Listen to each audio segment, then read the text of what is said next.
Have you ever wondered, can you communicate directly with spirit guides, teachers, or non-physical consciousness, or even our higher selves? What would they tell us? My name is Kevin Moore, and since 2015, I started to practice a form of communication which is termed channeling. I have been interviewing experts on my talk show to find out, does life continue after we die? And can we communicate with those that have crossed over? With each expert I spoke to, they all had different ideas. Is there knowledge from the past which could be shared with the present moment? So I thought, why not just speak to the non-physical world directly through channelers around the world? And that's what I set out to do. They Call Us Channelers will take the viewers on a journey into the phenomena known as channeling. And my main goal with this docuseries is to bring a new understanding and awareness to channeling by looking within ourselves and asking, is it truly possible that we can all use this innate ability?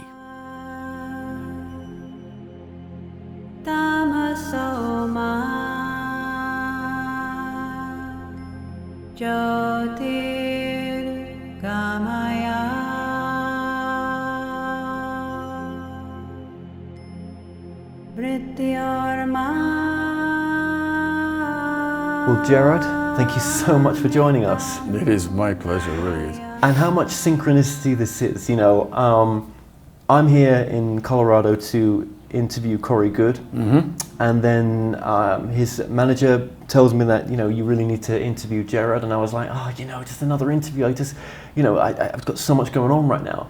But when I started to research you, what was fascinating is that you've been bringing this group through. Well, not group, shall I say, you've been bringing yourself, which you call the One, through. So that's the kind of pretext of how we met. So you're a remote viewer. And what is remote viewing? Remote viewing is an ability that everybody has because we are at our higher self level, soul level. We're always remote viewing. So as you connect higher, you're more connected to your higher self, you enter what some people in the quantum field theories would say is called the implicate order, and others will call this the spiritual order. Basically, you get connected to the realm of your higher self, i.e. soul, and that realm does not operate through time and space. It has a background radiation that operates through information. So information is sent out, and there is no time nor space at that level. That level is basically the level that you could call infinity and potentially eternity.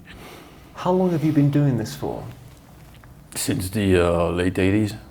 What got you into it?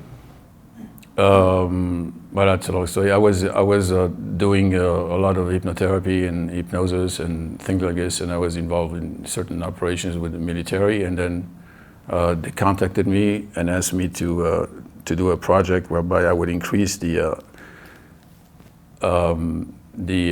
ability of special ops, or people that are in the intelligence agencies, to sense in advance certain situations, which is the reason why we started calling our sites probable future. And at that time, he was fitting the whole theory of quantum physics, which said that, you know, these are all probabilities, and we choose a path based on probabilities, and then it becomes a reality because we are experiencing it. The only reality that is real is the one that we experience. The moment the experience is not here, that reality goes back into an informational system that some people have called the matrix. You can call it the earth and the sky, I mean, anything you want, but that's the way creation operates. Do you think when you look back at when you first started doing remote viewing, yes, to where you are now, do you think that you've learned so much more about remote viewing than what you would have possibly thought was possible with it? It's not only remote viewing. I learn more about myself, which means I learn more about the universe by going in very deep states of mind. Because the way we were doing is people would be operating in what they call technically a beta state, which means you're aware and then you're able to filter information, accepted and unaccepted. And the moment you go into more relaxed state, you go into what they call alpha, which is around 10 cycles per second, you know, in the deeper state, at which point you start already to be somehow connected in a psychic way to other realities and connect parallelly to the worlds that may surround you as you will encounter them. And that's what they call being psychic. And then we started going into theta, which is really the border of sleep. And when you're at the border of sleep, you're entering your inner, very deep self, where the level, because there are different levels to the subconscious. There is the periphery of your conscious mind, and then you enter the parallel processing reality of the subconscious, which is like a digital computer, if you want. And it's the background to this reality. We are the end result of what the One wants to experience. Because every single human being, as a matter of fact, every single conscious being, including the animals, is but an extension of the One. The One is not one and there are other ones. It's the source, the core entity, the eternal, the everything. So do you think as a child, when you look back now, do you think you were wired to be more open? Yes, I already had that connection from I would say birth, of course. Was there anyone else in the family that you could look back now and say, well, maybe they had the gift as well? Not really, no. It's not a gift. I wouldn't say that I had that level of connection, no. Do you think you had this ability in past lives? Yeah, we can go to the past life. Yeah, past life is just a memory, an accumulated memory of your soul, of experiences that you saw as a group soul, because the souls are particle of light. You, in reality, if you were to lose your brain right now, you would see an ocean of particles of light that looks like a golden ocean of infinite dimensions. And your brain is what is reading the information, and your eyes are not reading this material world. You're reading the information from those particles of light, which are alive, totally alive, and each particle defines a certain entity. So you are a soul, a particle within this immense space in the mind that has no time, no real space. Do you understand? And then there are, if you vibrate from experiences at a certain level, because you have accumulated knowledge or you have a certain connections that are given to you, there will be other entities that will be around you. So that forms like a master soul. And that master soul then has experiences, either single experiences in what I call the matrix, where they go inside. It's like going into a virtual reality movie, and then they start experiencing themselves for learning purposes. Because there's always, God wants to learn more about His own creation, at all the aspects of Himself. Every entity is God having a human experience. It's not a human trying to connect to God, because most of them don't even understand that. So we are all God. And it's difficult sometimes for us to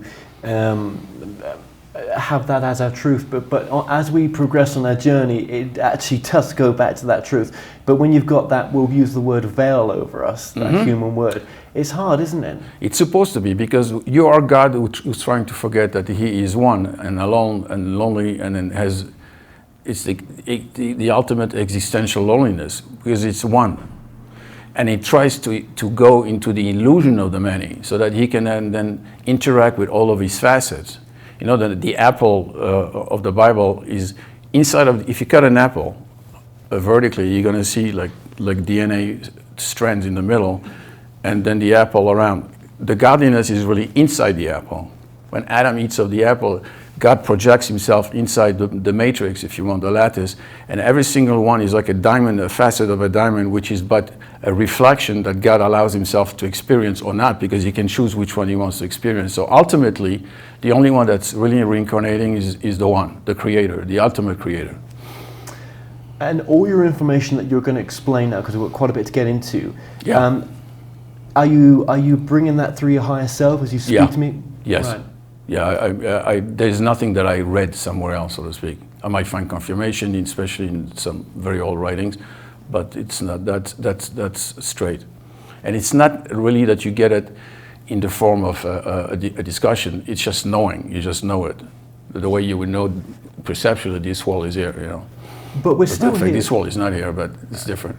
No, absolutely, yeah. But we're still here to have this kind of what I'll use the words right now. I may change them in the future. A human experience. We're still here to experience love and hate and everything. Exactly. Yeah. That's the world of duality, and the Creator did this on purpose for many reasons. There are different matrices.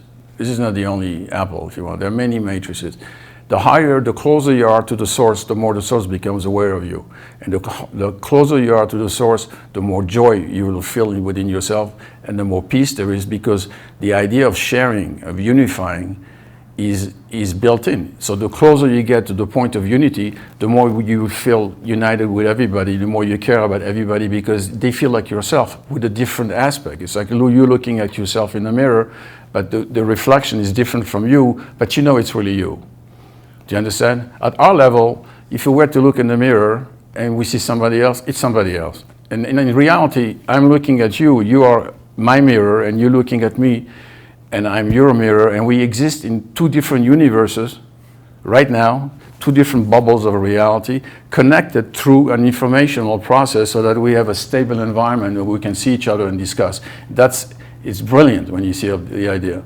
And and I don't feel this way about you, but if I didn't like something in you, you're just a mirror of what I don't like in myself. That's right. Usually when you don't like something in somebody else, there's something that you don't like in yourself. It could be for good reasons, because you don't want to associate with that vibratory perception or that vibratory reality. You don't feel comfortable because either you went through it already, or it is really not compatible.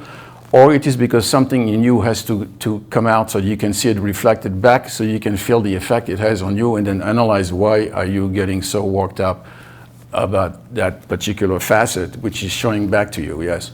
What is the main purpose, do you feel, in your truth, of why we're here? We are here only to allow God to experience the many. The word which is the first sound in creation, the is the pure sound. It's the one, the aleph, the el, it's a pure sound. It cannot be purer than that. The alpha, okay. The m is the sound of the multiplicity, the many, the moan of a woman.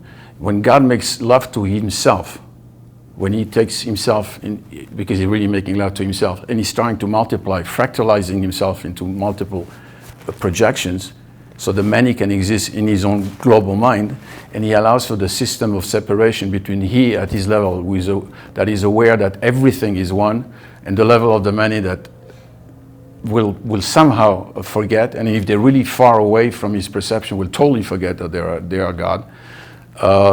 He's doing it so that he could create. So this is his first sound that will come out, and that's the sound of the first sound of God. And then there is light that's created further out, so that we can have an impression of three-dimensionality, and it can be souls separated. It's a tool.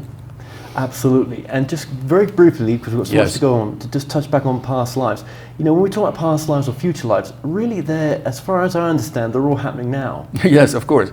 You could, different reasons for that. You could have right now your master soul, and you probably do, having an experience. The Matrix is a multiverse universe of multiple possibilities and situations.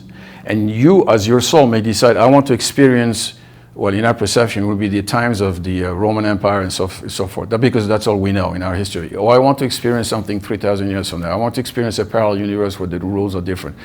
And you may experience this at the same time. You cannot become aware of it because you will become totally schizophrenic, or they would lock you up.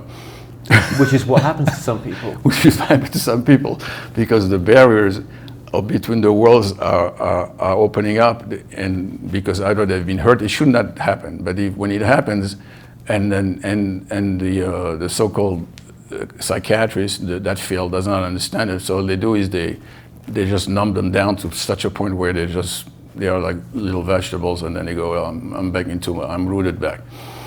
Now, there's so many strands we could go on from everything you've said. We could make an hour just on all the things you've said, right? Yeah. But as a remote viewer, normally I think of, and I've interviewed previous remote viewers, that they've got a target, and it's the normal kind of process. Now you went through that process. Of course, and we still do that. Yeah, we do remote viewing, but we started with remote viewing, and then in 2002, see, I've used remote viewing in a deeper. It's hard to call it spiritual because that's who we are. We are spirit. So it's in a deeper mind way. So you go to the level of theta, and then you start connecting across time and space, and then you can sense, visualize, touch, and you have to be careful on the timeline where you're going because you can get off onto different timelines. So not only can you process space and see what's happening in the now, which is perception anyway, because that's all there is the now. There is no future, but you can also go into the probable future, because there are many futures open to us, many possibilities. That's why we have free will. But where we project our focus is where we're going to enter, especially as a group. And your focus is projecting into this moment right now. And right now, but I can look into the future also. I do that a lot. Oh, you can. Of course I do that, and it's That's why the website is called probablefuture.com. Because that's what we do. We're able to, now if an event is a major event, see, creation is an interplay between higher realms, so to speak, we think are above us, that give us this impression. We're the final product. We are the interface in the computer. Because without the interface, there's no interaction with the computer. The hardware, we don't see. The software programs that are running us, i.e. the engines, all this, we don't perceive. But the manifestation, visual manifestation is us. And we can interact because we are the keyboard. We don't realize how powerful we are. We're the guys who have the free will to tell the computer behind us, please do this, do that, don't do this, don't do that. But you're still restricted within the laws of the computer. This is a godly computer. This is not like the computer we have right now. But it's the same system. So you are a master of your faith when you start understanding that you are, and it's not only understanding, when you integrate fully who you are, not what you can do, who you are. And when you start integrating who you are and that everybody around you is the same, and then including your dog is the same, because he's conscious, then you can jump into what I call the level of sentience. There's a difference between being sentient and being conscious.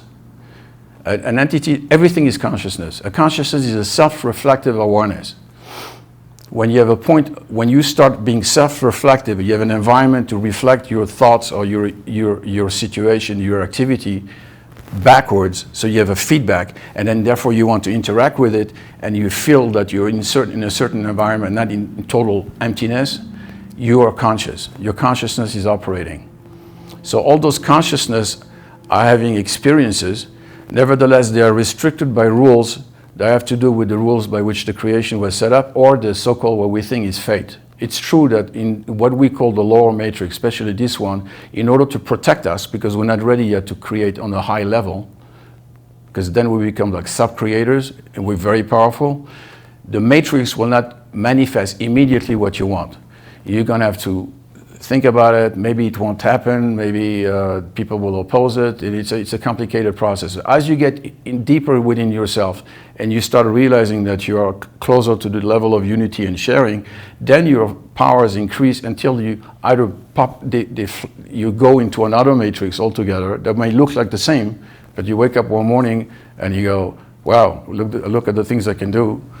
And you think that you've been blessed by heavens, but in reality it's still you. You've done the work. You're just going back to your roots. So a lot of channels have told me in this documentary, we're continuously shifting between realities. Constantly. It's not the body shifting, it's the consciousness. Yeah. And you may wake up one morning and guess what? That pen's in a different place, but there's also something else different about you. You think that memory of what you've achieved or something you've done happened over time, but that happened instantaneously because you shifted over. Yeah. I asked the entities, why you keep bringing this information through? And they say, it's time for you to know this right now. That's right. As a matter of fact, when you wake up in a new situation, you might have memories that you remember that have never really been totally experienced. They change your memories on purpose because they always operate from backwards. They change the memories because they're looking for a certain effect and they want to test themselves through you because you are them. They want to see if you are able to reach what they are trying to able. It's like a test of themselves through you. You're the actor here, and they're the producer, and then you go, let's see if he gets it, or he reaches that point. Because they'll be happy. In that way, they can increase their knowledge and go higher even. And they being the group you're working with? The group, well, I don't work really with the group. I've had experiences where I bypass the whole group. I really work with the core. Not all the time, of course. We go up and down the scale. Everybody, and not only do we go up and down the scale by having a point here and somehow a point here, you expand. So you can be operating from here up to here, and then you go up from here up to here until you reach the level of the one. There are moments where I get messages on the level of the one, and I have it on my websites, and they're very, very crucial and important. They're usually not addressed to me; they're addressed to humanity. And those levels, I don't exist. I mean, I had to have a recorder. I cannot be conscious because my consciousness is totally overtaken by the one coming in. I feel this liquid light that's like a rock. Maybe that's why in the Bible they call it the rock of salvation. It's like a rock. It's very solid. Comes down, and then my mouth talks. So the only thing that's left is my mouth, and wow. the words come out. You just give me an aha moment. So people, when they say that there may be secret space program whistleblowers, you know, and I said this to Corey Good, and we had a really interesting discussion actually. Mm-hmm. You know, is this a reality that you may not have actually physically gone through, but it's actually been given to you as though you have, because you're supposed to attract the right people to you through the UFO information that will then get into the spirituality. It's the only way in for them with the free will. Because there are entities, a lot of entities, because they're in the material world. There are different reasons for this, and I discussed that last night, but you were not there that one. There are entities that are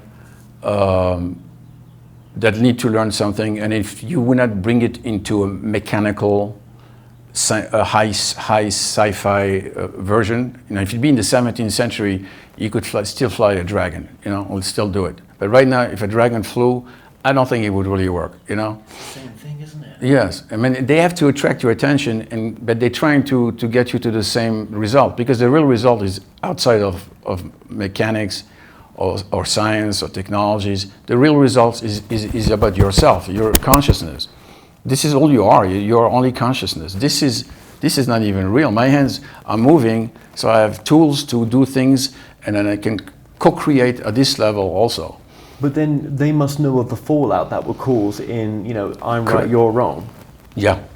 Well, the problem is on both sides, because the matrix, this is a low matrix. This matrix, see, God started, I said it yesterday, I'll tell you the history of God. God was alone and totally, all he could dream is about himself and imagine situation, because God is just thought.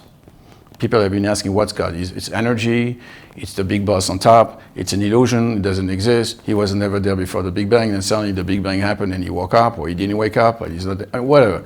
But it's really thought. We are all thought. Thought creates. Thought cannot, how long is a thought that you have? Give me the time of a thought. It's impossible to give a time limit, because a thought is outside of time and space. But we're constantly thinking. So is every conscious being, including the animals. Thought is the characteristic of God. The quality of the thought is given by the system by which we operate. It could be a sensory system, it could be even a thought system by which we are used to operate. We have very linear thoughts. At the level of the highest creator, it's both linear and digital and parallel operation. It's immense. It can go as far as it wants and compress as far as it wants to. It's like a heart expanding and coming back. There is no, and nothing is outside of thought. But thought will give life to manifestation of thought, such as light, energy, levels of energy, impressions, touches, senses. The impressions of all these are created by the creator and the sub-creators. So God was the one, and when the one decided, it's even in the Bible, he was basically alone, and he decided he's going to create an entity that will be like him, similar to him, with the same qualities but inverted, so that he forgets that it's him. If God is all goodness, you will create an entity that's a shadow that will be more of a tendency to turn into evil, you know, which doesn't exist because he wouldn't hurt himself. But that entity would have the idea of separation where it doesn't exist at his level. So he was able to have these multiple universes and multiple entities, if you want, interacting with each other into certain groupings. Certain groupings will form a group that gets to know each other in this creation, or it could form one creation and then other creations. And then we will know because they're operating at different levels of frequencies and decoding, so our brain doesn't decode their frequencies. So there are multiple universes, of course. But I'm going to tell you something shocking, and I don't want to get into this. Each universe has only one central core. The same way as there is one central core to everything, there's only one central living reality in the universe. In your universe, you're the central core reality. In my universe, I'm the central core reality. In this whole perceivable universe, as far as I go, if I take a ship or whatever, there is only one central core planet that should be here. Do you understand? It's created like this. Now, why are we suddenly getting these ideas that we have to go out is because even though the one created at the level of the matrix a system, because the problem that the one was having was when the Adamic being, which were many entities, were creating worlds, they were, first of all, at first they were just witnessing the worlds and not really experiencing them. The idea of witnessing was fun, like you want to watch a movie, but you don't want to get hit on the head when there's a battlefield. It's much more interesting to watch it. So they were first witnessing it, and then they gave themselves the ability to go inside the 3D movie, if you want, and start experiencing it with senses, and they go, well, that's a little harder. But nevertheless, their power was so strong that if they got angry or pissed, they would blow the whole planet off, because they had the power of the one. If the one is upset at a creation, the planet is gone. Or he decides to go somewhere else and he puts his mind somewhere else, that whole reality is gone because in thought it's not there anymore. So the one decided that there should be a school of learning whereby instead of him going down, there should be entities that are created at the level of that school of learning that's like the matrix, and they would be plucked up and learned from the bottom up, having experience already, but with no risk, difficult situations, moments that will bring anger, moments that will bring frustration, so that when they go up, they wouldn't even create worlds that are like this. And they would understand the danger of anger, the danger of violence, this whole thing, so they would purify. It's like a distillation process of consciousness. But then coming to this level, you could say that to have experience, you need yin and yang. How would we know the difference if everything was just the same? It's almost like, feels like coming from the space we came from before we were here. Mm-hmm. So, you know, do I want to incarnate into a world where it's all loving and heart playing and everything else? Or as a soul, do I want the contrast? Or at least this type of world needs the contrast. You need polarity. In order to have life going through, you need positive and negative. You need light and darkness. There's nothing wrong with darkness. If you're going to have joy, you need to have sadness. If you have male, you're going to need female. Otherwise, there's no creation. It's the gamut of opposites that allows for creation to exist. The problem is that the opposites have turned back to back from each other, and they don't recognize each other as being a complementary force that allows for the interaction, and they look towards their own self, and this is what is separating a creation at all levels, including the gender, to the point where we might just stop because we can't create anymore after that, unless we do something which is really ridiculous, which is called cloning, and that I'm going to go into it if you want. You know, my channeling, and we'll get into this as well, it always says, you know, we humans do it the most difficult way. Yeah. It doesn't have to be so difficult. Yes. So what is the, I mean, we're going to move on to lots of things here, but what is the answer then to where we're at now? Is where we're at now ideal, or? No. No. No. This level of creation is basically the lowest. It's the base of creation. This is the base. And are we from which on? the tree goes up, yeah. And then the branches of the tree are moving around. There are branches, parallel creations. The tree of life, the tree of creation. We are at the base of it. This is a very important base. And if that base goes, the whole tree will fall off. We are at a point where, because we have gone through such separation by following stories instead of following ourselves inside, into connecting it to our own consciousness in a pure format, and looking for that purity, because we can talk later, there are parasitic information coming through. Because we have done this for so long, we have lost the understanding of why we're even here. And there are forces that exist around us that mainly have been created by human, because when thought focuses on something, it creates with energy. When you energize something, it creates. When the whole idea of idolatry has been misunderstood. When you take an idol, it means when you take something to focus upon. You make a little image, or you call it a name, or you make something a painting, or not even that, just a concept, and you give it a name. And then you focus on it, and you give it energy, asking for help or whatever, and other people go there. Your focus, you don't understand that your energy, and you're creating a connection, and that connection remains. It's not, unless you decide to take it off. Most people don't. So then after a while, you get this very powerful nexus of energy that is artificially alive, but in reality, it's what they call a thought form, created by us. We have created so many thought forms that the thought forms are begging, asking, or imposing violently that we should worship them and focus on them. So they come under a lot of disguises, which are the fashionable disguises of the time, asking, watch me, look how interesting my story is, because I need you to watch me, because I live off your energy. It's like in the Matrix. The humans are left in ponds, and all they're used for is to give energy to entities that are in fact unreal, but are operating within this matrix.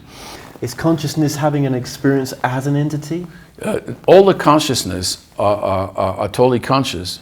Even when they pass on, they'll go to a different realm, which is the realm of vibratory light. The problem we're having is that very few are sentient. To be sentient is to operate outside of your program.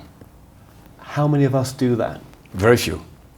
What does it look like, a life that does that? It's like, as a matter of fact, it's like you're supposed to follow certain rules, your program based on certain rules, and suddenly your thought processes are operating outside of the crescents that were created for you. You have like a crescent going this way. It's like the Vesica Pisces, and you operate within all those crescents, and you can all make choices there. And suddenly one day they're looking at you, and then you're going boom, and that's fantastic. They're looking for sentient beings, because those sentient beings can think outside of the box. And as they're starting to think outside of the box, a new reality can open up, and they can pull other beings outside of this reality who keep on repeating history and repeating history, repeating history. I said yesterday, the whole training here was to take, like you take a baby, and when a baby is putting their fingers into the electricity, you want them to do that because you want them to feel how painful it's going to be so they don't do it again. You want them to fall down outside when they're playing so they don't repeat the same behavior. You want them to feel the fire so they don't burn themselves again. You want to, we learn by the same way as we program our artificial intelligence iterative processes to learn by what to do by experiencing what not to do. The same thing has been done to us as humans, and that's the way we should operate. What has happened here and surprised the creators, the sub-creators here, is that the humans, instead of learning by what they've experienced, have reproduced the same pain that they've experienced to their own children, or to their own spouses, or to anybody else. We repeat history. We don't learn from it. Same soul groups coming together, doing the same thing. The same thing. So the only thing that's changing is the environment. It could be a scientific environment, it could be a religious environment, or belief system, yes. But we're still doing it. So our consciousness is really not evolving. It's going into a circle and a circle. In the meantime now, what we are doing here, there's a risk that the thought forms are starting to unite here, and they're starting to infiltrate. And there are also foreign elements coming from different universes. But then again, you're also another universe. So we are connected to what we call the Earth. Do you think this reality affects other parallel realities, and other parallel realities seep into this reality sometimes? My thoughts right now as I'm talking is affecting everything, up to the eternal one and up to other creation. You cannot stop the broadcasting of a thought. It has no space, it has no time. It's just there. Well, how do you heal them if you've sent negative thoughts out that you realize were a bit negative? Exactly. When you have negative thoughts formed, it's affecting everybody else. How do you heal that? by switching your mind to a joyful position. And I will tell you the best way of going into a joyful position is to go within yourself.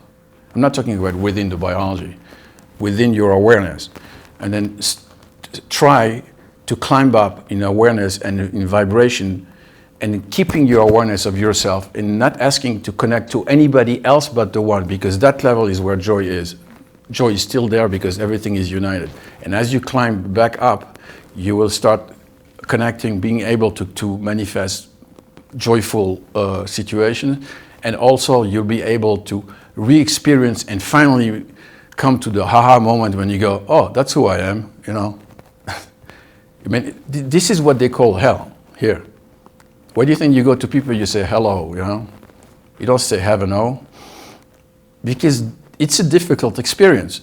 It was meant to be and the matrix was created, as they say in the Bible, as the feminine reflective aspect that we have around us to interject difficult situations in front of us and provoke us constantly, and not listen to what we want constantly, because we were not ready. We were like little children trying to become adults yet. We're still like little children. How many times on the wheel, do you know when some people say, you know, I feel like I've done this before, this Yes. very timeline before? Very easy. Okay, when you have a back, what they call a déjà vu, okay, experience, and I said it with a French accent. When you have a déjà vu experience, what's really happening is that in reality, and they know this now in physiology, neurophysiology, that your brain is showing a reaction to a certain stimuli about 500 milliseconds before you become aware of it. In other words, if you're playing tennis, or ping pong even, let's say the ball is coming at you, your brain your awareness is not registering yet that the ball is coming to you. Nevertheless, you're able to hit the ball back. Now, who is hitting the ball back if you're not aware of it? In reality, your higher self is already seeing the ball coming to you. It's interacting with the matrix as far as the situation that is around the environment and everything else, and it connects to your thought, whether you believe that you should win or not, because you can think in advance, I'm going to hit very well that ball, or I'm going to take that golf ball and hit it right into the hole. So your higher self is then projecting to you your impression of hitting back. There is a delay. So sometimes when you're starting to connect to your higher self, you see the reality from a perceptual point from your higher self before it's even projected here, and you have a double thing. You're going, I've already seen that.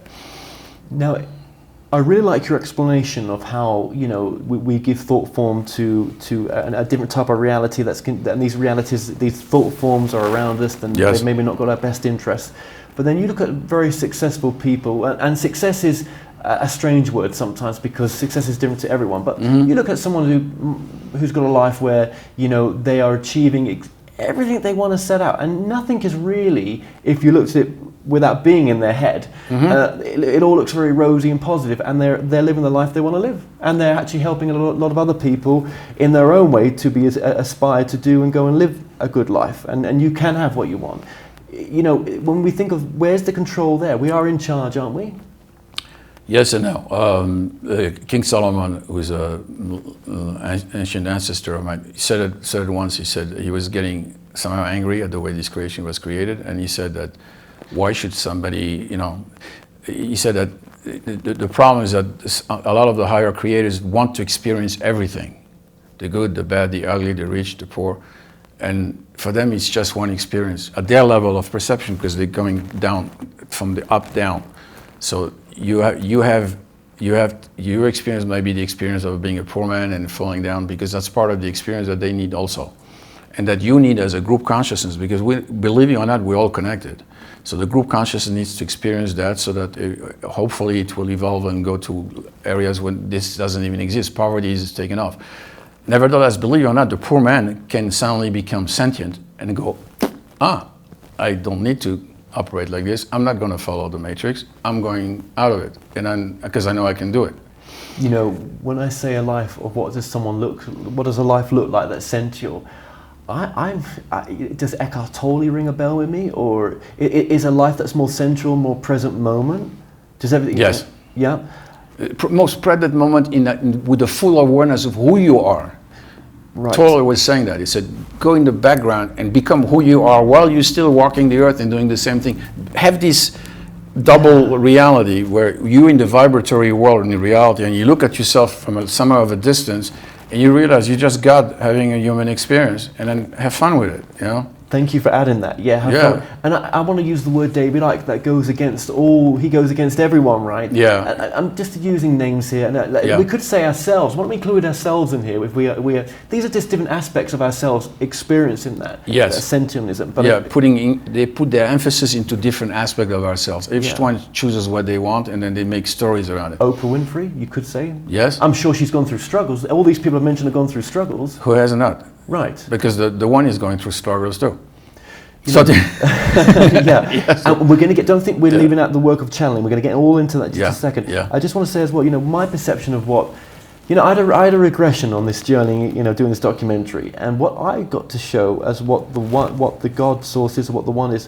One, it showed me that maybe there's something beyond the one. Mm-hmm. That we're not even aware of, and it's maybe looking for. Mm-hmm. Two, it showed me that it gave its life, it gave its very existence of what it was in that moment for us to have this. It exploded itself for us to have this, and then it will never be what it was before, and it knew that.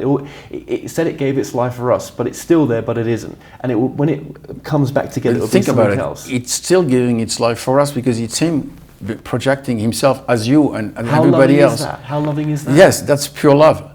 And he's learning. It's what do you want? There is no male, female. Right, at that point, because they both are put together. But it's giving itself so that he can experience, and we, as the reflective element, are experiencing our lives in an individual basis. So that's a pure gift. When you're dealing with the one, and when you're dealing with entities that are not the one does not need to have energy. It gives energy. It gives life. He has no need for energy. He has no need for worshipping. Because when you worship someone and you look up at them, whether it's a human star, so to speak, the stars that are around here, or a master or somebody else, you are giving them their energy, and they're sucking it gladly because it makes them more powerful. The one does not need to become powerful, has no need, because he's like nature. He just gives off energy freely. He has no need for that. What he needs is focus. If you focus on it, you get closer, and then the focus is within you, within your heart. It's not outside. It's not something that you think is in a different dimension and the center of the galaxy. But it's you. It's that quiet voice inside of you. For sure, but if like I've met probably more channelers than some people, does not make me an expert, and never will I pretend to be an expert in front of anyone. Right? I don't want that. Yes. All, yeah.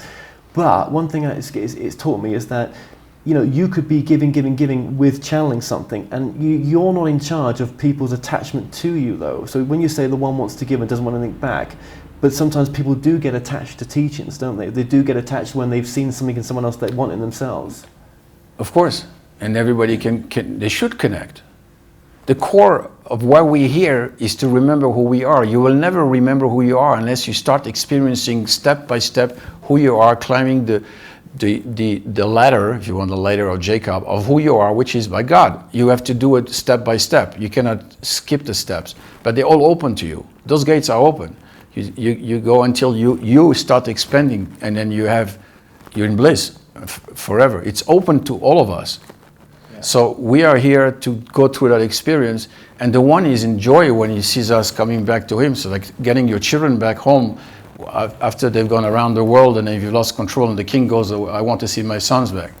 That's kind of like what the group that I channel's on that mission. Now, I wouldn't give readings to people. That's not my thing. Mm-hmm. It's almost like it just wants to, whatever the message came through me is that what it wants to give. But after interviewing so many channelers, does that message of what we bring through, is it making a big enough effect on people? So therefore, what are we bringing through?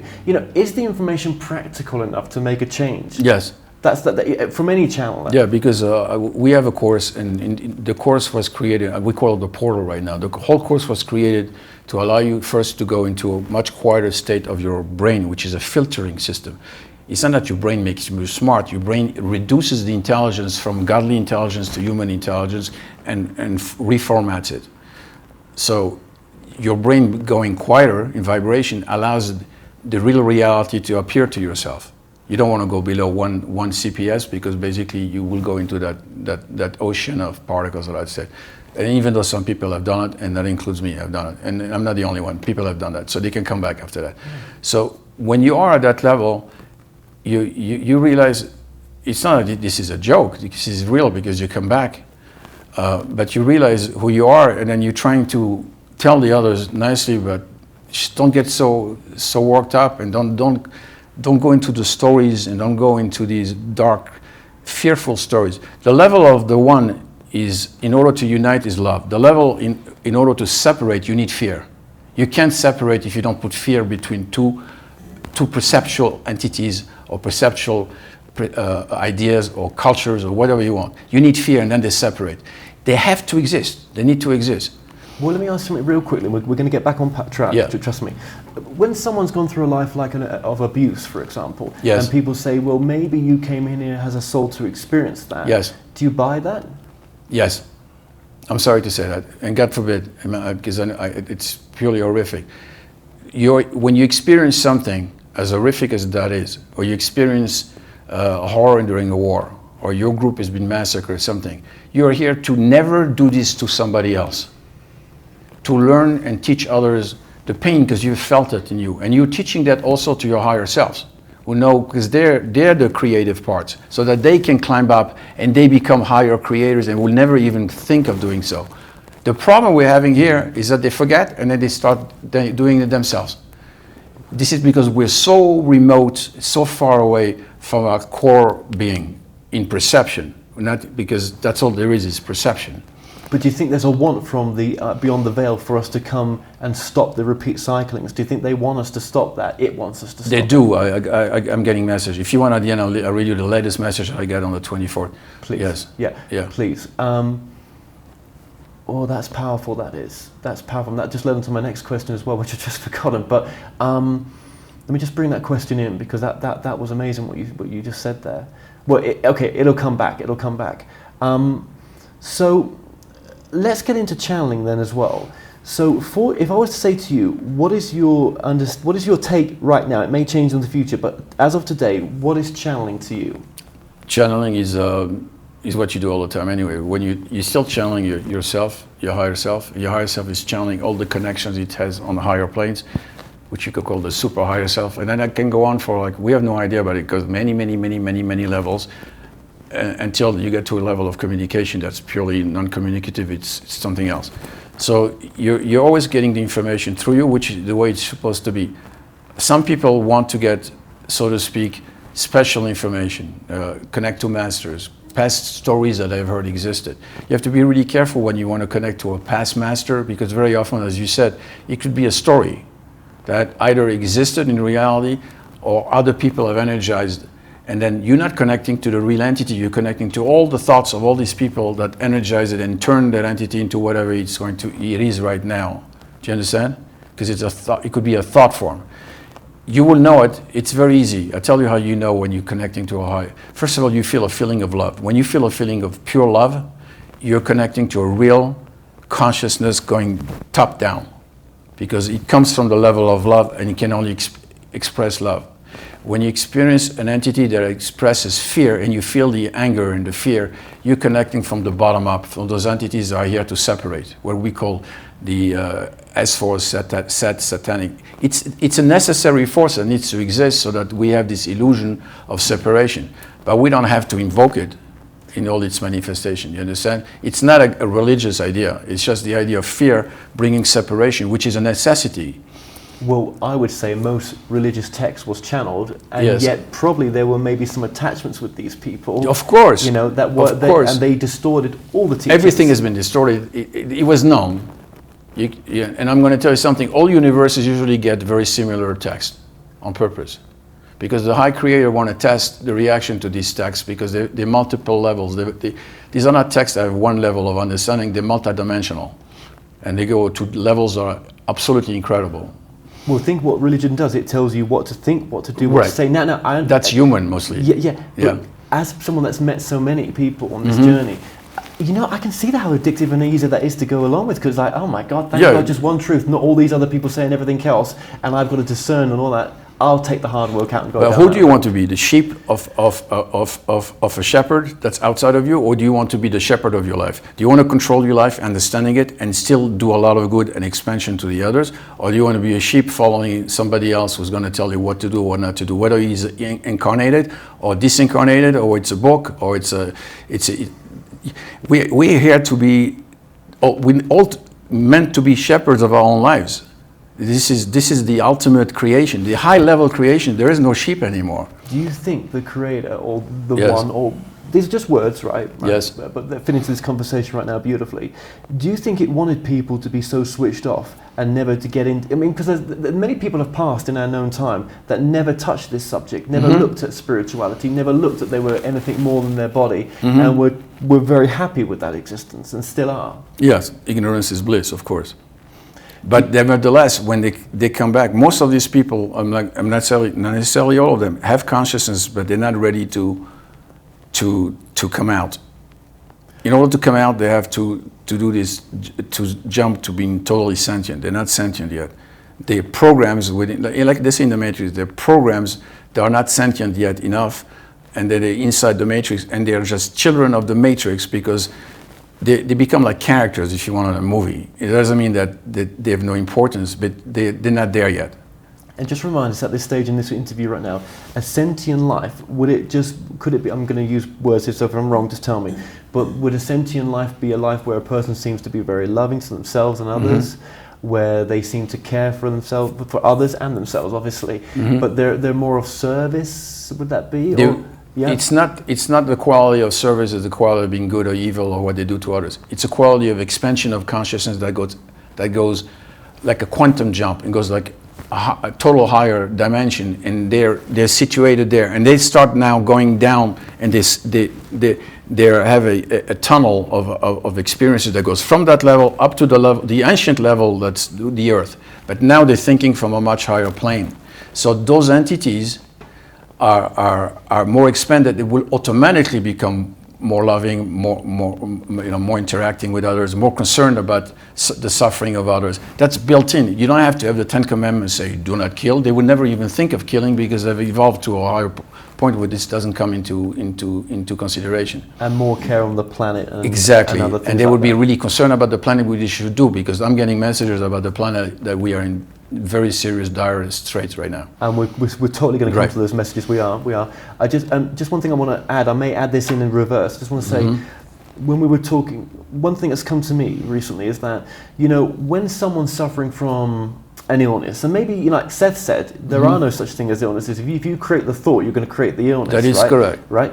But if someone is, and if there's entities that will never be incarnated that we work in groups with, well, maybe when Pete gets cancer, or when Pete's depressed, then the group gets to experience depression and cancer, because they don't need to incarnate and experience it. Because you can't stop thought from flowing. It's not only in your mind. You think your mind is right here between your two ears. It's not.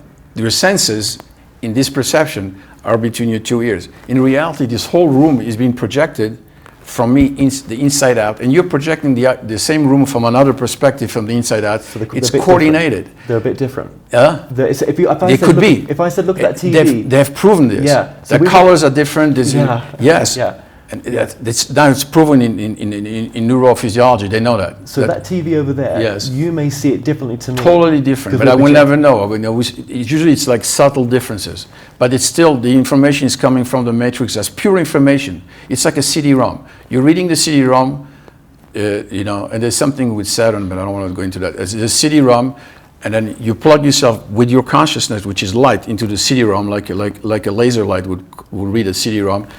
Or a DVD, and then suddenly, boom, into a reality. You wake up, and this is your Big Bang, your personal Big Bang. That's the only Big Bang that can be. And then you're inside a reality, and then you're born. Maybe you were not even born. Maybe you start when you're 13 years old. How would you know you're not?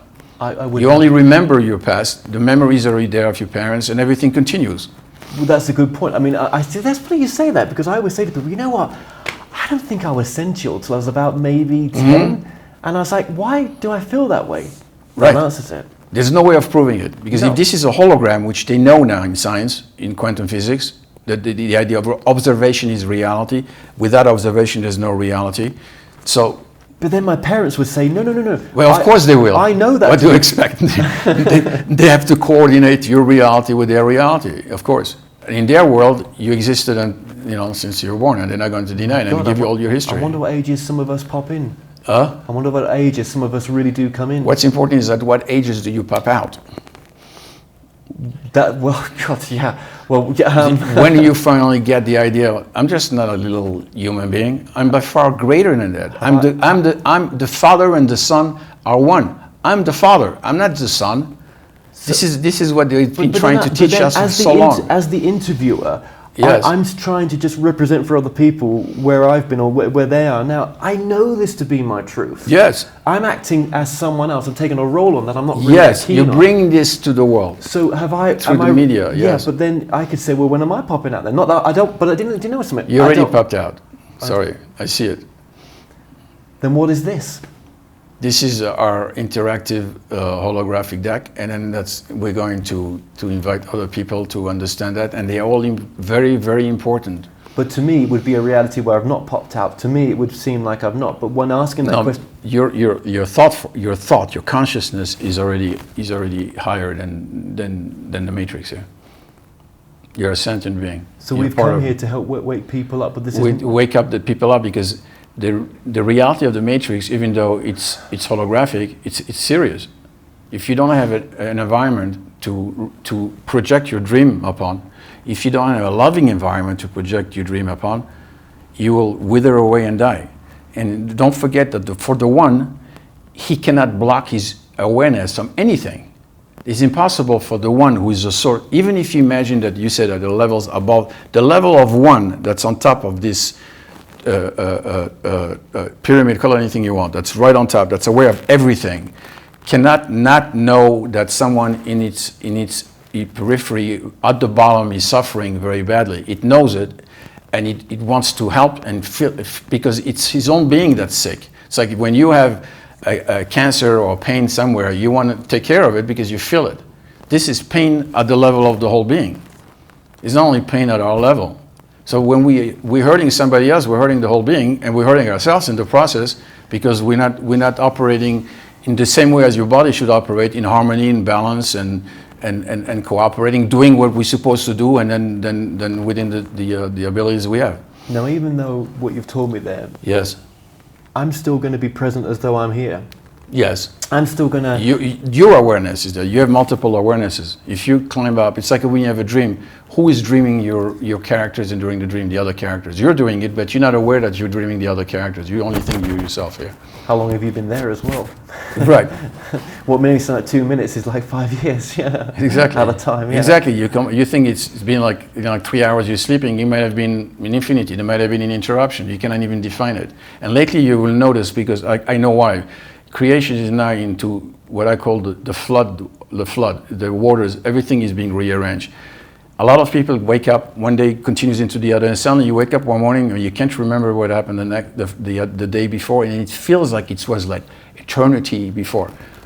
Well, it was. There must have been some kind of interruption. You've gone to a different levels. They've moved you around to a different reality because they need you, or they want to experience something else, or test something else, test other facets that will come with you to see if you're compatible. And yeah, so it could be a long time that you think you were dreaming. I love your work, by the way. I just want to say that. So getting back to channeling then. Yeah. So obviously I've met many different channelers, and I've met channelers recently who say that 99.9% of what channelers are channeling is not what they think. Yes, it's loving information, but one, it's not very practical to help us really move on, but it's good at the point that it comes through, and actually that which is bringing it through doesn't really want you to move much further, because it could be, like you say, a projection that's become creative that is not serving anyone, right? How do you discern? I mean, what does that mean for the channeling community? The way you discern is by when you start traveling within your own tree of consciousness, because we have each one our own tree of consciousness. The DNA is our tree of consciousness. This is our Lord. You know, in Hebrew, when you say they don't even know why they call the Lord Adonai. It's Adonai. It means my Lord, and it's the ADN. It's the DNA. They're worshiping the DNA, which they should, because the DNA is where the information is coming up. But there's more information than just the biological information going up. It's where the information of creation in all the matrix. There's a third one that we don't see. That's non-vibratory. That's sitting. Everything is connected. That's the connection to the one. So we are worshiping ourselves. We should do, because we are God, but it's not a worshiping that we need. It's use that conduct so that we go up in a higher perspective, and we can use that perspective to go up. That's the ladder of Jacob. Which, if you look at the channeling, if you just have the phenomenon essentially that people come and meet a channeler, and some will move on to another teacher. Let's call the channeler a teacher, then Yes. another one, until some, I found, eventually find that the answer's within. It's when we get addicted sometimes to Yes. that one person has the only truth. And usually you will notice a lot of people that usually channel somebody else through somebody else. Yes. You notice that? They want to bounce back off the channel, and I've very often, because I've done channeling, a lot of channeling, and I would ask the channeler, because they would come back to me asking me to bounce back off them and get information for them. I would ask, why aren't you getting the information on your own? You know you can do it because you've done it for me. Why? And they usually don't answer. They go, well, because that's the way I like it, because then it's conferring it to me. And I said, no, until you don't do it within yourself, and you think that there's a need to have someone in front of you that will channel for you, you're not really understanding that you and I are one. So you don't understand that you have access to the information. All you need to do is, the door is open, you just go there. But then you could look, for example, I'll just use this material, you could look at the Seth material, right? Yes. And say that that's really good material in a sense, Yes. right? I read very little of it. I remember when it came out, and was it in the late 70s or 80s? Yeah. Yeah.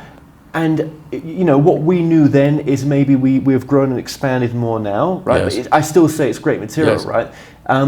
But that message never really came through. Well, did it? No, actually, no. Sorry, I take it back. I think Seth did say actually that you don't need me, that you can all do this yourself. Right. Yeah, he did. Sorry. Yeah. Right. He Yeah. said, what I teach you, and Jesus says the same thing. He said, what I do, you will do better. You don't need me. You don't just, I'm giving you the door. I'm showing you what the door is. I'm showing you the major principle, which is you are the Father. Get that.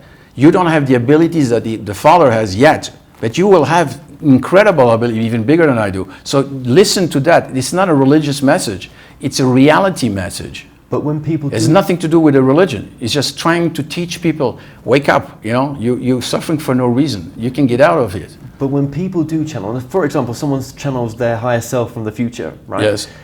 That information is helpful to people. Now, could they turn around and say, listen, guys, girls, actually, this is me all along. I've been channeling my higher self. Mm-hmm. I couldn't get them to say it, because when I ask them that question, they're like, no, this is myself from the future, and it's not me not loving myself enough to say I'm powerful enough to bring that through myself. Mm-hmm. It is a separate entity, but it is me in the future. Well, me in the future is a big word, because you are everybody. So you in the future could be a whole civilization or another character, because you're still all the characters, but you're not aware of this level that you're all of them, because you don't have the awareness close to the oneness yet.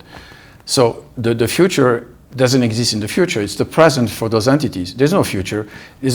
What's very challenging, and it's the problem we're having right now, in order for a creation to be fully operative, all the parts have to connect.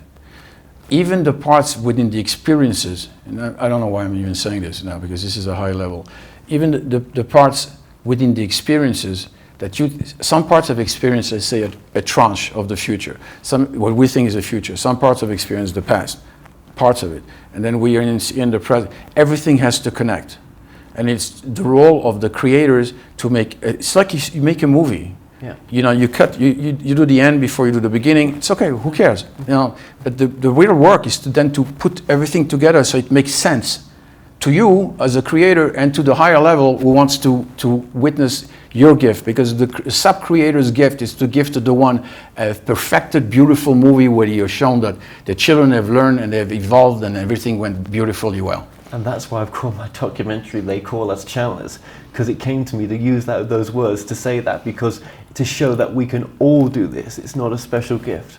Otherwise you wouldn't exist. Right. If you don't have the connection, you wouldn't be in front of me. Of course. Right. So we're going to get to your messages very, very quickly. Isn't it coincidental that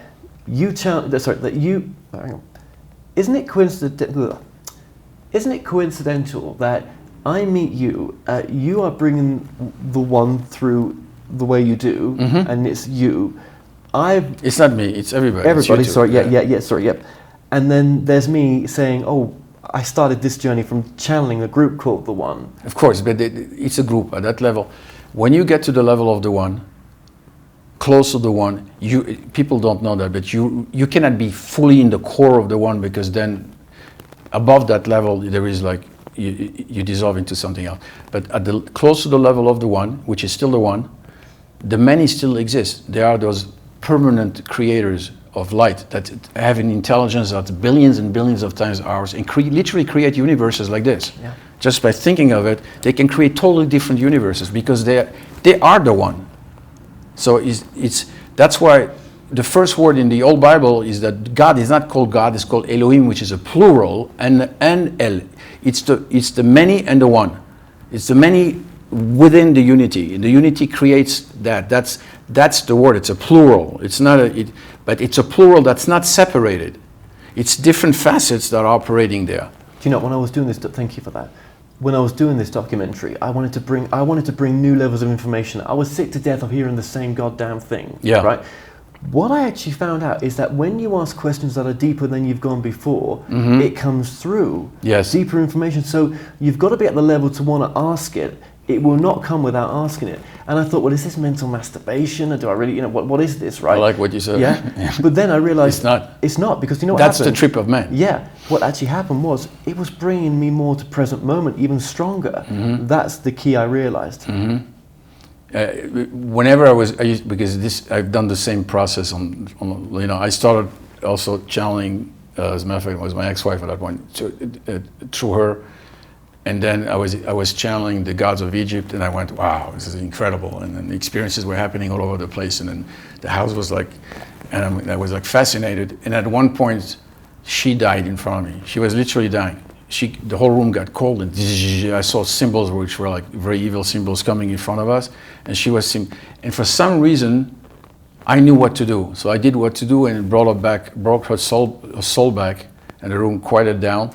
And the message was, do not invoke any forces. You never know who you're invoking.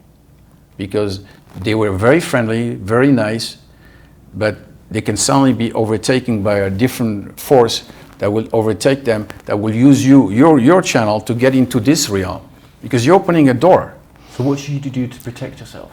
I was told, always connect to your higher self. And I never understood. I said, okay, so we started connecting to our higher self. The trip of the One is a trip within yourself, through your higher self, back to your source. There's nothing purer than you. Because you don't open yourself to anything else but the One. And you will go through your circuitry, and very often bypassing levels that you shouldn't be involved with, and you connect, eventually you get back home. One thing I just want to say before we move on to your information as well is, when you start coming into the light and you start, awakening like we have, right, and others have done as well, do you think there's an attraction from other entities that don't have your best interest to want to attach to you then? And how do you stop that? Okay, that is, yeah, absolutely. In this realm, not in another realm. This realm, the entities that are afraid of going back home are the entities that are of two classes. Either they're thought forms, and they know that as thought forms, they don't have the spark. They have your spark because so many entities have attached to them, but they don't have the spark of the creator that came down and separated itself in what I call the Big Bang, which is really the spark of souls. There isn't no Big Bang in the physicality. So that when the souls were created and spread in different realms and still continue to be spread, there are new souls coming through. So they don't have that. They will oppose this. Also, a lot of, because of the way the system works here, a lot of these entities are afraid, they believe, wrongly so, that the one or levels of the one will punish them or couldn't live with them together. So they should stay in this very low level, vibrate and take control of it, and not allow us as a humanity to go to a higher level, because if we do this, they lose their battery, which they're using us now as a battery. They're not using the one as a battery, they're using us as a battery, or they're afraid to go back. They might even be, a lot of them are alive and conscious, but they're afraid to go back to a higher level because they think they're going to be punished. And this is, the worst thing is guilt. There's nothing worse than guilt. What you've done in life is your experience. The idea of punishment is a very low level idea. Now, at our level, it's necessary, because if you don't say you're going to be punished by men in legal ways, this would be a total mayhem. And if you don't believe that the so-called higher realm will punish you eventually, then they will lose control over people that are not watched by cameras, because in the old times there were no cameras and cops on every corner, so they had to control this. So obviously it had to be told like that. But the one is experiencing all the aspects of itself. And it's not cold, it's real. But it does not like certain aspects, but it allows them to continue up to a certain point, of course. And at that point, something has to be done, because a lot of creations need to be taken off because they're really too painful, because the one is really experiencing that at that level. So to protect ourselves, that channel, or do stuff from that happening, is it really just as simple as saying, right, I'm going to, just envisage the purest white light around me and say, there's anything negative around me, then, you're not welcomed. But if what I'm going to do is assistance to you that will help you grow, that's fine. You can be here. What is how do you stop that? Would you know when you're channeling, hopefully, that actually today's not been a great day? Yeah. Yeah.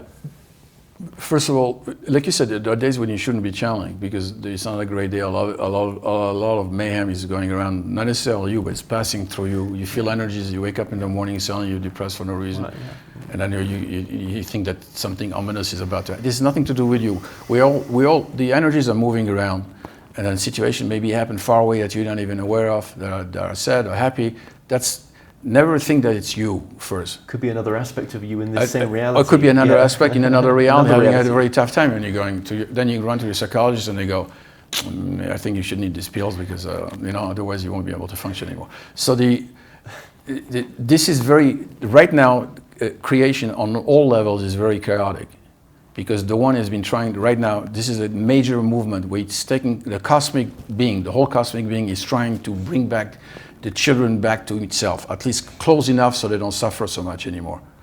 And it's a general movement, and it's being opposed by a lot of entities, a lot of so-called operations that those entities are doing, and there are holes that are being opened between worlds. That's why you see these weird things coming by, which don't belong in here, which should not be in here. Blip in, blip out. They're blipping and blip out, exactly, constantly, because they come from different dimensions, different frequencies, and then they're trying to adjust to this, and they make it for a little while, and then they disappear. You'll see some people who say hi, bye, and then they gotta go, because this is safe for them, because they know this creation is very important. This is like the base creation that was created from the beginning. The branches are having problems. It doesn't matter if they come from like very advanced technological, a creation that are operating in the now, but in perceptually in the future. A lot of those creations are being taken off because they're not operative, or they've become too distorted or too obsessed with machinery, and they've lost their consciousness. They've done hybrids between the machines and them, and they've become machine beings, and that cannot be. Do you understand? I totally do. There's many stories of that. Yes, and we are, sadly now, there are forces here, not humans necessarily, that are preparing a whole scenario here. It started with the iPhone and the iPad, and leave your little baby in front of an iPad and let them play video games where they're losing the sense of the real world, and they're starting to watch movies, and before you know it, the portal's open, and they're starting to live in a movie. And we will be able very soon, not because we are doing it, because they're downloading this information, we'll be able to open a new virtual reality world, even lower, where with these humans, whoever is going to survive, because the environment is getting totally destroyed. They'll be able to do an artificial environment good enough so that they still get the energy from the beings, but instead of having the beings having sex and so forth, they will clone them now. It's because you can clone. So we're right on the border of the total disaster, but the one is not going to allow it. It's a bit like the Matrix. Yeah, it's a bit like the Matrix, but there was a warning. Yes. It was 1999, was before there's a law in the universe that the dark side we have to be warned about the bad stories in advance, not the good stories. The good stories we're going to find within ourselves, because in our deep self we are good. Nobody is evil really in a deep, deep, deep self if they climb up. But the scenarios have to be given in advance. If somebody is about to do something really cruel and evil, you will always see these leaders say that 20 years or 10 years before, and they announce it. Why are they announcing it? They announce it because that's the rule in creation. It's for us then to make the choice on how, not to accept that path and go somewhere else. And that gets mixed up with conspiracy theory. Exactly, and the problem with conspiracy theory is that a lot of these people are looking for it. So they're energizing the path. Don't energize the path. Look for something else. But there's never a solution in that stuff. It's always fear porn. Because it's fear. But isn't that when you get the big viewing figures? That's when you get the what? The big viewing figures. You know, people that sell fear porn, yes. You'll see that there's many people attracted to that. Yes, and that's the disease of mankind. There is much more emotional energy being released when you're in fear, and they all know that, the other entities, the so-called, you could call higher or lower realms because they're really behind us. A lot of them know that the fear gives off more emotional energy, and they suck that energy, they need it. And they will invent stories. Stories is set, or is light. Ori is my light. My light is set. It's a preparational, it's a program that's running, preparing stories and stories and stories all the time. So it doesn't matter. And if you engage in them, they manifest around you. People ask me, why is it that I don't do the ET stories? And I said, because I don't want to, and they don't understand. It's because the people, if you go into a group of people, and I've experienced this lately, that believe strongly in ETs, I've experienced that. I saw the ETs because I was in that mass consciousness. They took in their universe, which is still part of this earth, those realities are coming in because they're welcome. So they're vibrating themselves in a decoding possibility of the brain where those realities are appearing to them. Do you understand? Yeah, but maybe for some people that's their only way to get into spirituality is through that subject. If it's true, if that were to be the case, that that's the only way by which they will re-enter unification and oneness, absolutely it's fine, there's no problem. But if it's something that they're going to use to tell me that the world has been battling between the Orion belt and the Pleiades for forever, and then we have to engage in this, I don't want to hear it. Because it's totally irrelevant to my perception of my reality. I want to go back. I don't need to go into stories. Oh God, that's a delicate area, isn't it? Yeah, I know, yeah. I know what you're going to say. So then do I close my eyes to reality and just go within and stay on the mountain? No. You have to be aware of where the reality projection is really happening, from what level it's coming in. So what would you say to people who love the ET stuff and they think they're becoming spiritually awakened from that? I would say there's a possibility they are. Yes. But then would you say move away from the ET subject because that's not how are they going to affect your life or make a difference? Because have you ever seen them making a big difference right now? No. No. It's almost like we're not consciously at a conscious level right. for them to even come into our reality. Yeah. Well, I'll give you a good explanation. I want to ask the creator, why is it that some people channel the devil and some people channel angels? He said because you're still channeling your higher self. He said your higher self knows that if you want to channel, you believe in the devil and you want to talk to the devil, if I come as an angel, you won't listen to the advice. So the higher self will appear as a devil. If you're the other side, you're looking for angels, the angels will appear. Because that's what you would listen to. If you're looking for high-tech manifestations, the high-tech manifestation will appear. But be careful with the high-tech manifestations because there is an agenda behind it, which is the metallic agenda. Metallic in the old Hebrew means met, or in the old Egyptian language, mat is death. Sahmet is the female of Ra going down, that's death.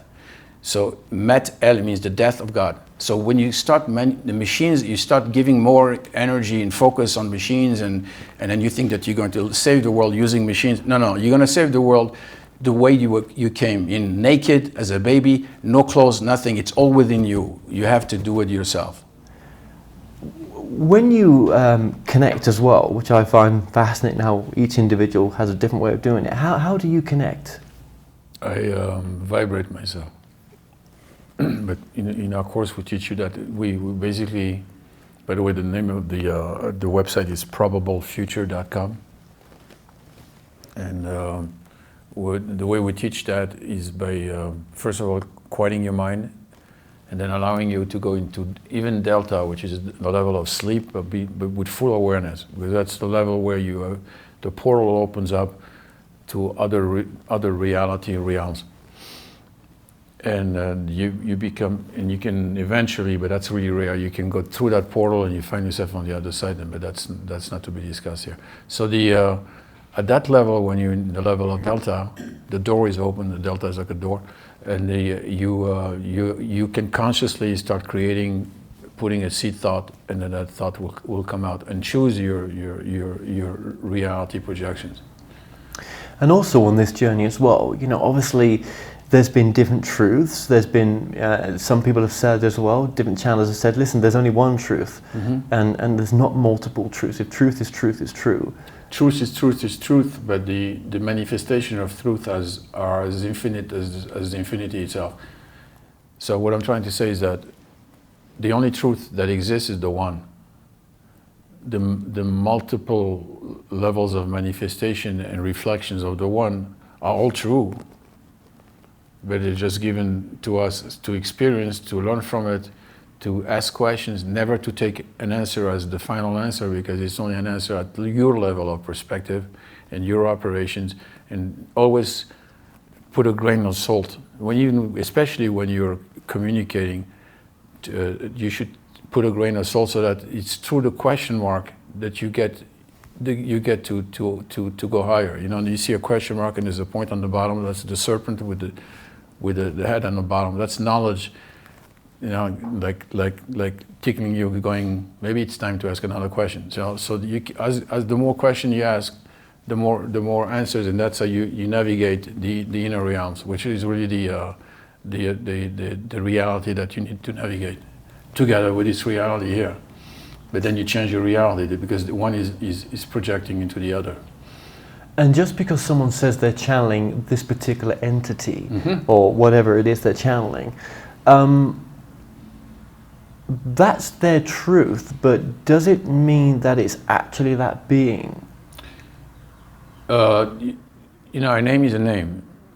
So you could have three people channeling the same name, and it would be different channels because it goes through your optical modulation of your being, your personality, your way of talking, your language. And it's going to be not necessarily very distorted, but it's going to be modulated and shown in your way. So is it the entity per se? Maybe yes, maybe no. What's important is not so much. That's why I don't like to channel particular entities. Why not go to the top and it's accessible, it's open, it's waiting for this. Why would you go to the little soldiers on top of the bottom instead of if you can get to the top, where you have a much higher perspective and an understanding, and open yourself to that. It's not like it would be given to you if you're really searching for it. And I say usually take 10% of your time every day if you can, maybe one day out of a week, sit still, and then you're going to get to know that part. It's inside of you, inside your heart. It's not outside. Doesn't have a name. It has all the names and no name. So go to the part that has no name so that you don't have to go with all the facets, all operational facets. Some are operational facets as creators, some are operational facets on the level of what we call the astral world, which is where all these stories are really playing out, the ETs and all this, they're playing the astral projection. And they're waiting for us to energize them, because if we give them energy, they come down into our reality and they penetrate us. I've experienced a lot of this. I don't want to talk how, even in the physical, because I gave them and they immediately come here. So it's our choices. We don't realize how powerful of entities we are, and our role is to find a unifying truth. not a separative truth. The world is getting lost now in separative truth. I have the truth, and my truth is bigger than your truth, and my God is better than your God. I need to destroy your truth because my truth, and I know of you have to understand it's a multiverse universe. That's the beauty of it. You know, let the cat have a cat experience, the woman be a woman, have a woman experience, the male be a male. We all have different experiences. And I just wonder sometimes when we do channel, even when I channel, how much of a percentage of the actual information comes through and how much we can block it as well. Yes. You can block, and you will block it because of fear, or because it's hard for you to absorb it. And usually that level, which is usually a level that will probably either not continue with you, or will not give you the information that it wants to give because you're not ready for it. Yeah. That's so true, and right. Maybe on my journey of wanting to bring even more deeper levels of information out, maybe sometimes when you can't go too deep, we're just not ready for it. And I think that came through on a few of the channels. You're not ready for it. Right. You're at the level you're at. That's right. Be happy with that. And they want you to evolve at the level you're at, so that then you're prepared to evolve. The whole consciousness. I told you there's two movements in consciousness: from the one to the many. That's the level that projects creators and then entities are from the beginning here. And then there's a level from the bottom up where they start from the lowest, the hardest, and then they plucked up. And then finally in the end of creation, they meet in the middle, and then it's like a big party. Yeah. So we're not at a big party yet, but it's our duty is to look within and reconnect to the source. And when the big party happens, maybe we just want to come back here and do this again a different way. You know what? We're going to be the one. Of course, we're going to do not this again. Maybe we'll do something else. It's more. Yeah. There is no real death. It's like stopping a movie. When you leave a movie theater, are you dead? No, you just change reality, and then you go see another movie. Absolutely, absolutely. Now you've got a message here as well. Yes. I think this is so important for you to get this message out on as many places as you can do. So let's hear this message. Yeah, I'll read the message. I just got it a couple of days ago on April 24th. I mean days, it's like a month ago. This is a message addressed to the totality of mankind by the One. I have come, and my presence has not been welcomed and recognized. I used as many human portals as were made available to me to try and save my children. Alas, few of my communications were given the importance they truly deserved. The core of myself had chosen your universe in order to manifest itself openly and help achieve the final peace and the reunification across all worlds and dominions. Rebellious entities feared such an event and endeavored forcefully to silence my voice and communications. Their lies penetrated the consciousness of man and polluted its mind with many false stories and projected events. All of those spread their dark tentacles of confusion across all the realms. Truth was being ruthlessly drowned in a cacophony of false teachings, and fear became the lot of most of my children. And they started battling themselves while holding the banners of their false idols and concepts about reality and the nature of their true origin. Peace became immolated in the fire of uncontrolled anger as groupings battled and have continued the process of trying to extinguish other groupings in the name of their false idols, be they human or concepts. Truth had not found its way back, and as the rumbling of the rebellion grew on so many levels, the quiet, peaceful, loving voice of the One and Only could not be heard within each and every one of themselves. I too shall rumble soon, as my being will shake away so many of my unruly children. I too need to find peace within all of myself. For if I do not achieve such soon, a great deal of my mind may need to be permanently erased from my memory. You are all the saviors of your creations. Each and every one of yourselves is so very precious to my being as they exist within me, not outside of me, which is utterly impossible.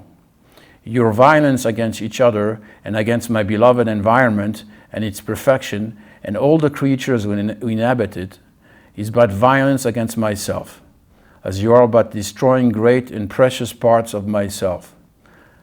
I cannot close my awareness, as you often do, to myself, for at my level I'm fully aware and awakened to all the parts that form me. You live and only exist within me. And you, until now, have not accepted to integrate this very simple but holy reality. Your science and most of what you perceive as spiritual guidance have created an immense gap between your awareness of being inside and only me, and my awareness of all of you being myself. I am thought, pure thought. All other elements are but created by me, for me, in order that I can then experience myself through so many points of awareness and perception, allowing for many of them to interact and communicate amongst themselves and their points of awareness. In order for these points of awareness to be able to feel the illusion of being separated from each one another, I allowed four creative dimensions of illusions to be created, and for the freedom of many subparts of myself to increase the illusion of separation. This was my gift to all of you, the free will of choosing how far and in which way you wanted to experience the illusion of separation. And this experience took on experimental dimensions which had never ever been reached before.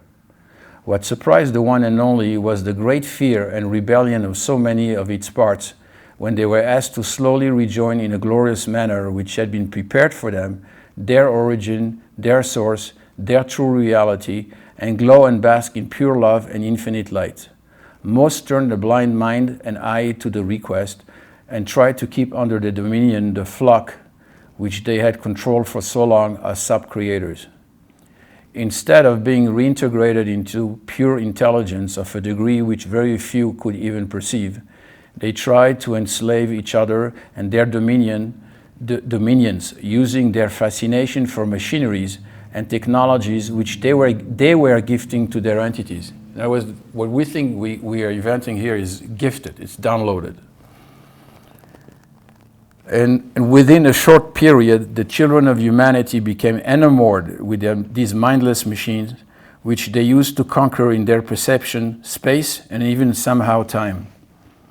Within their desire to achieve more control and power, they were damaging their living environment that I had created for them in almost irreparable ways. Many connected individuals and many respected scientists sent out dire warnings to all about a proximate moment where all will fall into an eternal apocalyptic chaos that could not be brought into equilibrium by any human or even higher forces. The One himself was constantly called to stabilize this and many other worlds, some of them already disappearing. Holes were being purposely created in the fabric of creation where entire universes were seeking refuge in others. This particular world was of great attraction to many of the branches of this great tree of creation because they knew that if it had a special place and connection through the core of the One and only. Therefore, many tried to enter it, and as they were less restricted in communicating through thought to thought, they infiltrated the thoughts of many humans in order to achieve a presence here, hoping that this would assure their survival. And then many of these foreign elements started also fighting for dominion and presence within realms that humanity was not perceiving yet. And there were wars within heavenly bodies and in between them, and there were wars on this plane. Great spiritual energy groupings were lost, falling victim to violence. The One had to remove parts of himself as the damage was getting too deep. The continuum and continuity of creation was now at stake. Many spoke of awakening to their highest levels of spirituality by drowning themselves, and others who would listen to them in an ocean of egocentric and egoistic pursuits, denying the multiple level of reality which form my creation. I cannot afford such. I cannot turn a blind eye to any parts of myself. Nevertheless, this desire to disengage from many suffering brethren and sisters has caused immense damage to the fabric of my creation. We are all one. We are but the One. The One is but all, without any exception. Love is but me. Life is what I create and operate. Light is but where I reside and where I want you to be soon. Do not darken your hearts. Do not darken your minds. Do not darken your hopes. Reunite to who you really are, which is but one. Be kind to each other. Do not isolate yourself from each other. Open your hearts to all, and especially to the mother, in which you still reside, nature herself. Let tenderness be the only sign of your strength, and everything shall be yours. Do not fear the future. Help us mold it to our common destiny, the one. Okay. Well, you know, it's to the point, isn't it? It's to the point, you know, love is the only answer. It's, you know, you can dissect a lot of what was said there, can't you, in many different ways. And I think this is why it's such an important time that we're living right now for change. Because let's face it, probably as mankind, or in some form, we've come and gone before. The Great Flood, you know, and other Atlantis, you know, other experiments haven't made it, have they? Well, not in our reality anyway. So it has this power to erase itself. It's in pain, isn't it, in some respects? Yes, very much concerned in pain. When I connect, and that was not the case a couple of years ago, there is a level of pain that is very hard to experience. Because on a human level, because of the vibration, the intensities are so high, the emotions are real. Yes. And the people who think that the creator has no emotions do not understand that the basis of creation is emotion. Emotion creates. Emotion, yeah, without any emotion behind it, you can't create it. There's no emotion, there's nothing. No. So the basis, and then the higher you go, the more the emotions can create in a positive or negative way. You can really create. So would you say emotions are the only truth? Emotions are the way by which we create and move dynamically creation, by emotions. All those particles that I spoke about in the higher realms are defined with emotions, light and sounds, and a little bit of magnetics. And these are not particles of photons, these are other particles. And they give up emotion constantly, they're sending out emotions. And when we feel emotion in us, it's because our souls and all the beings that are around us are feeling these emotions.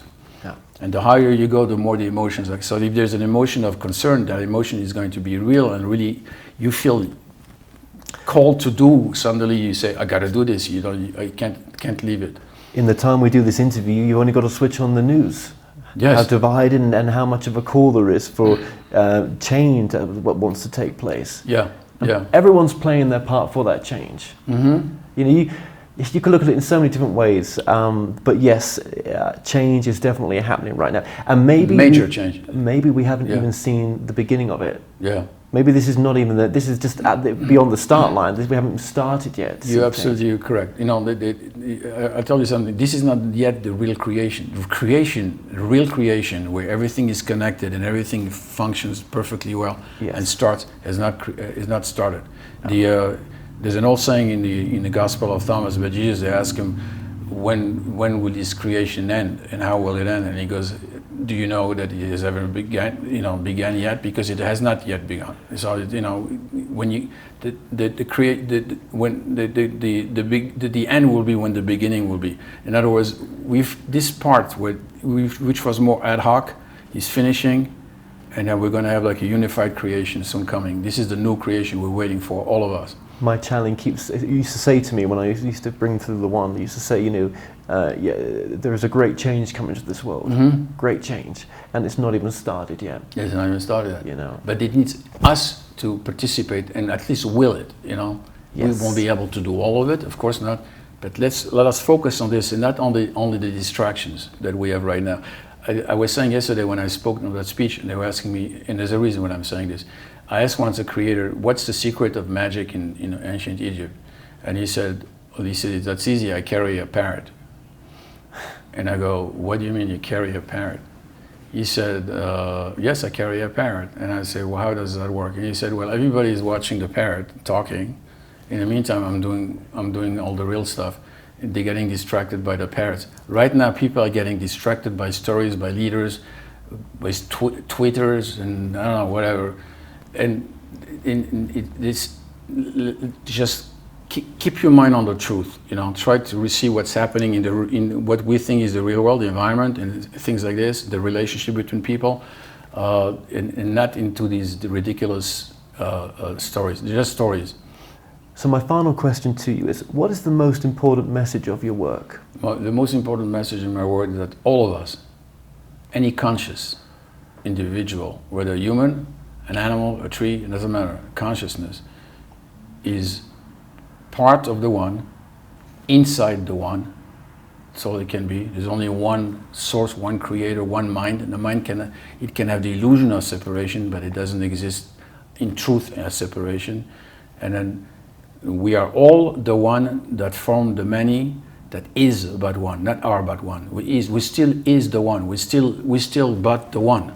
So that's why when you got the name One, it was not a coincidence. It doesn't matter under what grouping or personality it comes through. It's the One, and when he comes saying I'm the One, it's for a reason. And right now, our role is to prepare this environment so we're ready to open ourselves to a creation which is going to be like by far more advanced and really paradise compared to where we are right now. And how cool it is that the One has brought us together Yeah, from different aspects. You see that's right. It's so beautiful, man. Yeah, so, yeah. brother, just thank you so much. Thank you, man. Thank you. Send you love, and thanks. Straight really. back at you. Thank you. Guru Brahma